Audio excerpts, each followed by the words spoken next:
听障者伫社会当中，因为听袂到，较无方便，也比较危险。台南市社会局特别制作听觉障碍者行车优先大纸，要提供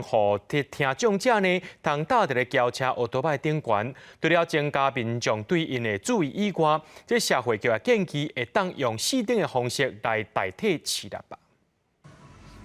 赛车对一般人来讲可能真简单，不过对听障朋友来讲，就要克服听觉损害带来不利便。但是听障体育运动协会讲，因赛车出去，就因为无听到汽车的喇叭声，体术受到无介友善的对待。但是社会局为了改善安尼情形，结合交通局应听觉障碍者行车优先大纸，测试除了提醒用路人爱加一份注意，社会局嘛建议大家会当用试顶的方式代替喇叭声。都太不能讲，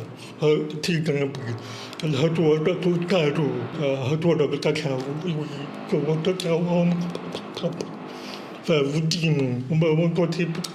对呀，很多的不开，我都很奇怪。我们的民众